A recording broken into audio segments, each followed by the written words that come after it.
శ్రీ సచ్చిదానంద సమర్థ సద్గురు సాయి మహారాజ్కి జై. సాయి బిడ్డలందరికీ కూడా సాయినాథుని ఆశీర్వాదాలతో మనము 4వ అధ్యాయంలో ఉన్నామండి. 4వ అధ్యాయంలో ప్రయాగ క్షేత్రంలో దాసగణ స్నానము.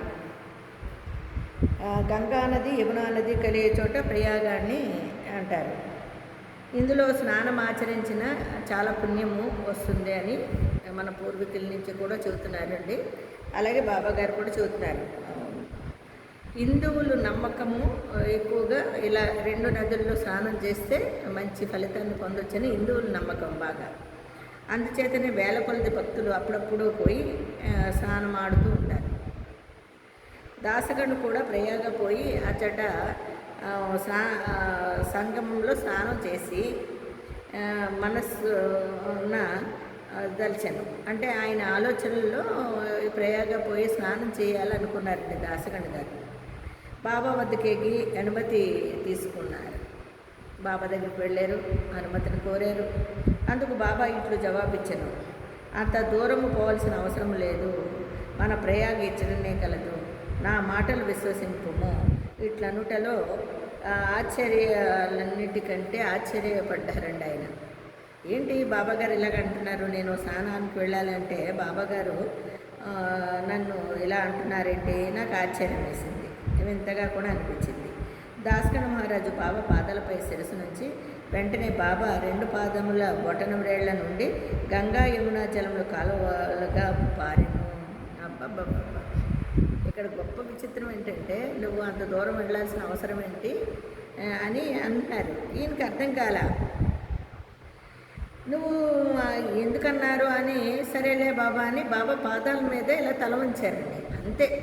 ఆయన బొటన వేళ్ళ మధ్యలోంచి 2 పాదాల బొటన వేళ్ళ పక్క నుంచి గంగా యమున ప్రయాగ స్నానం అయిపోయిందండి ఆయనకి. అసలు ఆయన ఆనందాశ్చర్యాలతో ముక్తుడైపోయాడండి. అసలు ఆయనకి ఏమీ అర్థం కాల. ఇక్కడే ఆయన ప్రయాగ స్నానం చేశాను. చేసిన వెంటనే బాబా 2 పాదముల బొటన వేళ్ల నుండి గంగా యమున జలములు కాలువలుగా పారాను. ఈ చమత్కారం చూసి దాసగను ఆశ్చర్యపోయాను. భక్త ఆవేశంలో మైమరిచి కన్నులు ఆనందాశ్రువులైన. అబ్బబ్బ, ఆయనకి ఇంకా అసలు ఆయన కళ్ళ నిండే గంగా యమున వచ్చేస్తుందండి. అంత ఆనందాశ్చర్యాలతో అంత ఉక్కిరి అయిపోయారండి బాబా గారు చేసే వింత చర్య. అతని హృదయంలోని ఉప్పొంగిన కవితావేశము శ్రీ సాయి లీలా గాన రూపంలో వెల్లుక్కింది. ఇంకా పాట అందుకున్నాడండి ఆయన. దాసగండ గారు తన్మయత్వంతో ఇంకా లీనమైపోయాడండి పాటలో. బాబా అయోని సంభవుడు షిరిడి మొట్టమొదట ప్రవేశించుట. సాయిబాబా తల్లిదండ్రులను గురించి కానీ, జన్మం గురించి కానీ, జన్మస్థానం గురించి కానీ ఎవరికి తెలియదు. బాబా గారు ఎలా వచ్చారు, ఎక్కడి నుంచి వచ్చారు ఎవరికీ తెలియదు. ఎక్కువసార్లు ఈ విషయము కనుగొనుటకు ప్రయత్నించారు చాలామంది భక్తులు కానీ, ఇతర వాళ్ళు కానీ బాబా ఎక్కడి నుంచి వచ్చారని చెప్పి వింతగా కనుక్కోవడానికి ప్రయత్నాలు చేసేవారంటండి. పలుసార్లు విషయముగా బాబాను ప్రశ్నించారు, కానీ గట్టి సమాధానము కానీ సమాచారము కానీ పొందకుండేది. నామదేవు కబీరు సామాన్య మానవుల వలె జన్మించి ఉండలేదు. ముచ్చపు చిప్పలలోని చిన్న పాపల వలె లభించేది. నామదేవుడు భీమారథి నదీ తటమున గోణాయికి కనిపించాను. కబీరు భగీరథ నదీ తటమున తామాలకు కనిపించాను. ఇక్కడ ఏమైందంటేనండి, పలుసార్లు బాబా గారిని అందరూ ప్రశ్నించారు. చాలామంది భక్తాదులు కానీ, ఇతర వాళ్ళు కానీ అందరూ ప్రశ్నించడం జరిగింది. ఆ ప్రశ్నించేటప్పుడు నామదేవు కబీరు సామాన్య మానవుల వలె జన్మించి ఉండలేదు. నామదేవు కబీరు సామాన్య మానవుడిగా జన్మించలేదంటండి. కబీరు ముచ్చపు చిప్పలలోని చిన్న పాపల వలె జన్మించారంట. అలాగే భీమారథి నదీ తటమున గోణాయికి కనిపించాను. అంటే నామదేవుడు భీమారథి నదీ తటమున గోణాయికి కనిపించాను. కబీరు భగీరథి నదీ తటమున తామాలకు కనిపించారు. ఈ విధంగా వాళ్ళు కనిపించారు. మరి బాబాగారు ఎక్కడి నుంచి వచ్చారు? బాబాగారిని అడుగుతూ ఉంటే ఆయన ఏమి సమాధానం చెప్పట్లా. మరి అది ఎలాగా మనం తెలుసుకోవాలో చూద్దాం. అట్టి సాయి జన్మవృత్తాంతము భక్తుల కొరకు బాబా 14 ఏళ్ల బాలుడిగా షిరిడీలోని వేప చెట్టు క్రింద అవతరించెను. మనము ఎన్నో 16 అలా 14 ఏళ్ళకి, అంటే 14 ఏళ్ళకి బాబా గారు షిరిడీలో వేప చెట్టు కింద, అంటే నింబవృక్షం అంటాం చూడండి ఇప్పుడు మనం, దాని కింద కూర్చోవడం జరిగిందంట. అప్పటికే బ్రహ్మజ్ఞానిగా కనిపించాను. అలాగా తపస్సు చేసుకుంటూ నింబవృక్షం క్రింద, ఆ వేప చెట్టు కింద 14 ఏళ్ళ యువకుడిగా వచ్చి జ్ఞానమగ్నులై కూర్చోవడం చూశారు అంతా. బాబా స్వప్నావస్థ అందియన్ను ప్రపంచ వస్తువులను కాంక్షించేవారు కాదు. అతను బ్రహ్మజ్ఞాని బాబా గారు. అలాంటప్పుడు ఆయనకి వస్తువులతో వాటితో పనేంటి? మనల్ని ఉద్ధరించడానికి వచ్చిన మహానుభావుడిని ఇన్ని రకాలుగా ప్రశ్నించి వేధించి రకరకాలుగా ఇబ్బంది పెట్టామండి. ఇప్పుడు కూడా ఇబ్బంది పెడుతూ మనము బాబాగారిని, భౌతికంగా ఉన్న బాబాగారిని ఇప్పటికీ మనం ఇంకా ఇబ్బంది పెడుతూనే ఉన్నామండి. ఏంటంటే మానవుడికి కుతూహలం ఎక్కువ. తను చేయాల్సింది మర్చిపోతాడు. ఎక్కడో ఏదో తెలుసుకోవాలి, వింతలు విటోరాలు, లేకపోతే భగవంతుడు కూడా మనం దాటేయాలి అనే ఒక తెలివితేటలతో, అతి తెలివితేటలతో ప్రవర్తిస్తూ ఉంటామండి మానవ జన్మ. అప్పుడు బాబా అప్పటికే బ్రహ్మజ్ఞానిగా కనిపించారు. బాబా స్వప్నావస్థ ఎందు కానీ ప్రపంచ వస్తువులను కానీ కాంక్షించినవారు కాదు. ఆయన మాయను తన్ని ముక్తి బాబా పాదముల సేవించుచుండెను. నానా జోక్దార్ తల్లి మిక్కిలి ముసల్లది, ఆమె బాబానిట్లు వర్ణించెను.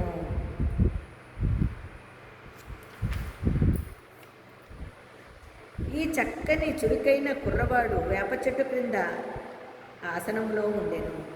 శీతోష్ణమును లెక్కించక ఎంతటి చిన్న కుర్రవాడు కఠిన తపస్సు ఆచరించుతూ సమాధిలో మునుగుచూ గ్రామస్తులకు కనిపించాను.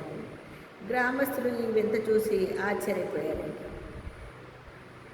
చిన్న కుర్రవాడు, బాలుడు, మరి ఈయనకి ఏంటి ఇంత జ్ఞానంతో ధ్యానంలో ఉన్నాడే, అసలు దేనిని లెక్కించట్లేదు. ఒక వర్షం వచ్చినా, ఒక చలి పెట్టినా, ఏమొచ్చినా కూడా దేనిని పట్టించుకోకుండా ఆయన ఏకాగ్రతతో జ్ఞానమగ్నులై ఉండడం ఆ ఊరి వాళ్ళకి, ఆ షిరిడి ప్రజలకి ఆశ్చర్యాన్ని కలిగించడం జరుగుతూ ఉందండి. మరి అతని రూపు, ముఖ లక్షణములు చాలా అందముగా ఉండేను. ఆయన ముఖము తేజోవంతంగా, చాలా చాలా అందంగా, చాలా కాంతివంతంగా ఉండడం చూశారండి. కంటే చూసి వారెల్లాడు ఒక్కసారిగా ముద్దులకు చుండేది. ఆయన ఎవరి ఇంటికి పోకుండేను. ఆయన రూపురేఖల లక్షణాలు చాలా అందంగా ఉండేను. చూచిన వారెలను ఒక్కసారిగా ముద్దులకు చుండేది. ఆయన ఎవరి ఇంటికి పోకుండేను. ఎల్లప్పుడూ వేప చెట్టు కిందనే కూర్చుని ఉండేను. పైకి చిన్నబాలుని వలె కనిపించినప్పటికీ చేతలను బట్టి చూస్తే నిజముగా మహానుభావుడే. నిర్వ్యామోహము రూపుదాల్చిన అతని గూర్చి ఎవరికి ఏమీయో తెలియదు. ఖండోబా దేవుని ఆవేశించగా నీ బాలుడు ఎవరని ప్రశ్నించాను. ఒక వ్యక్తికి ఖండోబా దేవుడు ఆవాహం అవుతాడని అయినప్పుడు వీళ్ళందరి ప్రశ్నలకి ఆయన సమాధానం చెబుతారు. వాని తల్లిదండ్రులు ఎవరో, ఎచ్చట నుండి వచ్చినాడని అడిగిన ఆ ఖండోబా గణం ఒక స్థలమును చూపి గడ్డపారను తీసుకొని వచ్చి ఇచ్చట త్రవ్వమనెను. అట్లు త్రవ్వగా అందులో కొన్ని ఇటుకలు, వాని ఎగువ వెడల్పు రాయి ఒకటి కనిపించింది. ఆ బండను తొలగించగా క్రిందనొక సందు కనిపించింది. సరే ఇదంతా చేశారు. బాబాగారు ఖండోబా ఒక వ్యక్తి మీద ఆవాహమైంది. ఆ ఆ వ్యక్తి ఖండోబాగా చెప్పడం చూశారు. ఈయన మహా పురుషుడు, ఈయన స్థలము ఇది, మరి ఈ స్థలము చూపించి ఒక స్థలాన్ని చూపించి దాన్ని గడ్డపరతో తవ్వమనడము. తవ్విన తర్వాత అందులోని 2 దీపాలు అయిన ఇటుకలు అవన్నీ కనిపించినాయి. ఆ బండను తొలగించగా క్రిందన ఒక సందు కనిపించింది. అవన్నీ కనిపించగా ఒక సందులాగా కూడా కనిపించింది. అచ్చట 4 దీపములు వెలుగుచుండెను. ఆ సొరంగము ద్వారా ముందుకు పోగా నచ్చిన ఒక గృహము కనిపించింది. అందులో గోముఖ నిర్మాణము, కర్రబల్లలు, జపమాలలు కనిపించాయి. ఈ బాలుడచ్చట 12 సంవత్సరాలు తపస్సు నభ్యసించినని ఖండోబా చెప్పాను. ఈ విధంగా ఖండోబా ఆవహించి ఈయన వృత్తాంతం ఇది. ఈయన ఇందులోనే ఉన్నారు, తపస్సు చేసి. అంటే మహానుభావుడండి, పరమశివుడండి. అంటే ఈ మానవులకి ఏదన్నా తెలుసుకోవాలంటే అయ్యో ఆయన భగవత్ స్వరూపుడే, ఆయన చెప్పినా చెప్పకున్నా ఆయన భగవంతుడే అని నమ్మకం అయితే ఉండదండి. దాన్ని ఎలాగైనా చించి చెండాడాలని చూస్తారండి. మరి ఇంత ఈ మానవుల్లోని ఇంత దుర్బుద్ధి ఎలా వస్తుందో నాకు ఇప్పటికీ ఉందండి. మానవ జన్మ ఇతరులను చూసి అసూయ, వాడు ఏదన్నా ఆధ్యాత్మికంగా కానీ ఇంకో రకంగా ఎదిగితే బాధ భరించలేదు. అలాగే భగవంతుని కూడా రకరకాలుగా పరీక్షించారు. అప్పుడు ఖండోబా దేవుడు ఆవహించడము ఇవన్నీ చెప్పడం జరిగింది. అప్పుడు ఏం జరిగిందంటే 12 సంవత్సరాల తపస్సు అందులోనే చేశారని, పిమ్మట కుర్రవారిని ఈ విషయమును ప్రశ్నించగా వారు అలా మరపించుచు అది తన గురుస్థానమని. అంటే చూడండి, ఇంతకీ ఆయన ఏమని చెప్పారండి? నా గురుస్థానం ఇది, నేను కాదు, నా గురుస్థానము. వారి సమాధి అచ్చటగలదు, కావున దానిని కాపాడవలని చెప్పాను. నేను దాన్ని కాపాడుకోవాలి, నా గురువుగారి స్థావరం అది. వెంటనే దానిని ఎప్పటివలే మూసివేయడు, దాన్ని మీరు ఎప్పట్లాగానే మూసివేయండి.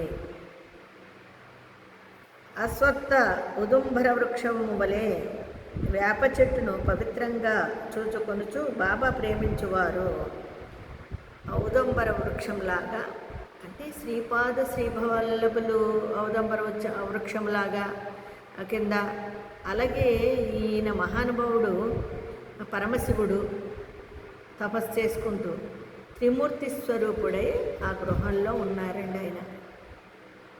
ఇంతకీ మనం త్రిమూర్తి స్వరూపుడు, పరబ్రహ్మస్వరూపుడు అయిన మన సద్గురు సాయినాథుల వారు ఈ విధంగా ఆ గృహంలో ఆ యొక్క భూమి లోపల అసలు దీన్ని ఏ విధంగా పరీక్షించడానికి చేశారో చూడండి. అప్పుడు ఆయన ఎంత బాధపడి ఉంటారంటే బాబాకి. దీన్ని వాళ్ళు అప్పుడు మహల్సాపతి తదితర షిరిడీలోని భక్తులు దీనిని బాబా యొక్క గురువుగారి సమాధి స్థావరమని భావించి సాష్టాంగ నమస్కారం చేసుకుని దాన్ని యథాస్థానంగా మూసేయడం జరిగింది. 3 వసతి గృహాలు, వేప చెట్టును దాని చుట్టూనున్న స్థలమును హరి వినాయక సాటే అనువాడు కొని సాటేవాడయను ఒక పెద్ద వసతి గృహమును కట్టించాను. అప్పట్లో షిరిడీకి పోయిన భక్త మండలందరికీ ఒకటే నివాస స్థలము. వేప చెట్టు చుట్టూ ఎత్తుగా అరుగు కట్టించిరి, మెట్లు నిర్మించిరి. మెట్ల దిగువన ఒక గూడు వంటిది కలదు. భక్తులు మండపముపై నుత్తరాభిముఖముగా కూర్చునిద్దరు. ఎవరచ్చట గురు శుక్రవారములు ధూపము వేయుదురో వారు బాబా కృప వల్ల సంతోషముగా నుండెదరు.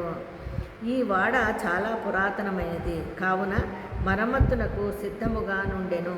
తగిన మార్పులు మరమ్మతులు సంస్థానము వారు చేసిరి.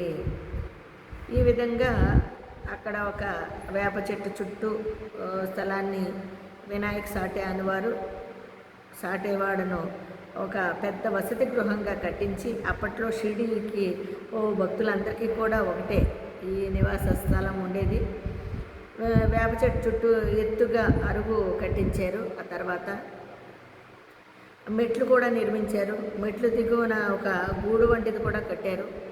అలాగే గురు శుక్రవారాలు దీప నైవేద్యాలు పెడుతూ ఉండేవారు భక్తాదులు. వారు బాబా అలా పెట్టిన వారల్లా బాబా కృపకు పాత్రలగుతూ ఆయన ఆశీర్వాదాన్ని పొందేవారట. వాడ చాలా పురాతనమైనది కావున మరమ్మతునకు సిద్ధముగా నుండెను. తగిన మార్పులు మరమ్మతులు సంస్థానం వారు చేసిరే. ఆ తర్వాత క్రమేపీ దాన్ని డెవలప్ చేస్తూ వచ్చారంటండి. కొన్ని సంవత్సరాల పిమ్మట దీక్షిత్ వాడయ్యను పేర ఇంకొక వసతి గృహము కట్టబడింది. న్యాయవాది అయిన కాకాసాహెబ్ దీక్షిత్ ఇంగ్లాండుకు పోయెను. అచ్చట రైలు ప్రమాదమున కాలు కుంటుపడెను. అది ఎంత ప్రయత్నించినను బాగు కాలేదు. తన స్నేహితుడు నానాసాహెబ్ చందోర్కర్ షిరిడి సాయిబాబాను దర్శించమని సలహా ఇచ్చెను. ఈ విధంగా దీక్షిత్ గారు ఇంగ్లాండ్కు వెళ్ళేటప్పుడు అచ్చట రైలు దిగుతూనో కాలుకి దెబ్బ తగిలిందంటే ఆ దెబ్బ తగలడం వల్ల పాపం ఆయన ఎన్ని రోజులకి తగ్గలేదు. తన స్నేహితుడు ఒక ఆయన నానాసాహెబ్ చందోర్కర్ షిరిడి సాయిబాబాను దర్శించమని సలహా ఇచ్చారంటండి. 1909 సంవత్సరమున కాకా షిరిడికి పోయాను. బాబా దర్శన మాత్రమున అమితానంద భరితుడైన షిరిడీలోని నివసించుటకు నిశ్చయించుకున్నాను. ఆయన చాందోర్కర్ గారు షిరిడి వచ్చారు. వచ్చిన తర్వాత 1909లో వచ్చారంటండి. వచ్చి కాకా షిరిడికి పోయాను. అప్పుడు అక్కడ ఇంకా ఆయనకి బాగా నచ్చేసిందండి బాబా గారి అక్కడ ఉండడం బాబాతో పాటు. అందుకనే ఇంకా ఆయన అక్కడ ఉండాలని నిర్ణయించుకున్నారంటండి.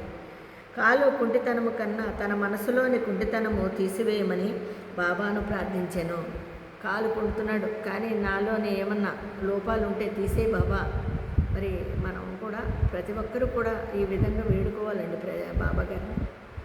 ఎందుకంటే మనందరిలో కూడా దుర్బుద్ధి కుంటితనం అంటారు దాన్ని. అంటే మా పైన అవయవాలు ఏలో కాలో అన్నట్టు కుంటుపడినా పర్లేదు, కానీ మనస్సు కుంటుపడితే కష్టం అండి, చాలా కష్టం. కాబట్టి ప్రతి ఒక్కరికి అటువంటి భావాలు లేకుండా చక్కగా బాబాని స్మరిస్తూ ఆయన్ని ఆరాధిస్తూ ఆయన ఆశీర్వాదాలను పొందడానికి ప్రయత్నం చేద్దామండి మనం కూడా. అలా బాబాను ప్రార్థించాను. తన కొరకును ఇతర భక్తులకును పనికి వచ్చినట్లుగా ఒక వాడను నిర్మించాను. ఆయన అందరికీ ఉపయోగపడేలాగా ఒక వాడను కూడా నిర్మించారంటండి. 10/12/1910 ఈ వాడ కట్టుటకు పునాది వేసిరి.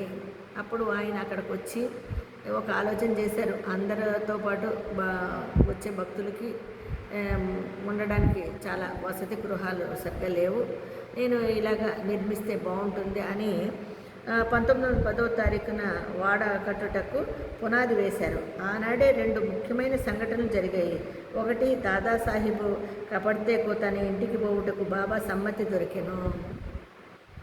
దాదా సాహిబ్ కపడ్తేకు తన ఇంటికి పోవుటకు బాబా సమ్మతి దొరికిన. అప్పటి వరకు షిరిడీలోనే ఉన్నారండి, బాబాగారు అనుమతి ఇచ్చలేదు. అందుకని ఇంకప్పుడు అనుమతి దొరికింది ఆయనకి. ఇంకా రెండోది వచ్చి చావడిలో సేజ్ హారతి ప్రారంభమయ్యాను. అప్పుడు ప్రారంభమైందంటండి సేజ్ హారతి. దీక్షిత్ వాడ పూర్తి కాగానే 1911 సంవత్సరంలో శ్రీరామనవమి సమయమందు శాస్త్రోక్తంగా గృహప్రవేశం జరిగింది. 1911 సంవత్సరంలో శ్రీరామనవమి సమయమందు సరిగ్గా ఆ వాడ అంతా కంప్లీట్ అయిందండి. ఇంకా శ్రీరామనవమి ఉత్సవాలు చేయాలని నిర్ణయించుకున్నారు. అప్పుడు శాస్త్రోక్తంగా గృహప్రవేశం చేశారు. ఇంకా శ్రీరామనవమికి సన్నద్ధం అవుతున్నారండి. మనం కూడా ఈ 4వ అధ్యాయంలో ఇప్పుడు సరిగ్గా రేపు ఆదివారం 6వ తేదీ శ్రీరామనవమికి దగ్గరలో ఉన్నామండి. మరి ఆ సీతారాముల స్వామి ఆశీర్వాదంతో మనం కూడా బాబాగారు జరిపించిన సీతారాముల కళ్యాణంలో మనం కూడా చేద్దామండి. బాబా ఆశీర్వాదాలు పొందుతాము. మళ్ళీ రేపు కలుసుకుందాం 4వ అధ్యాయంలో. అందరికీ సాయిరామ్.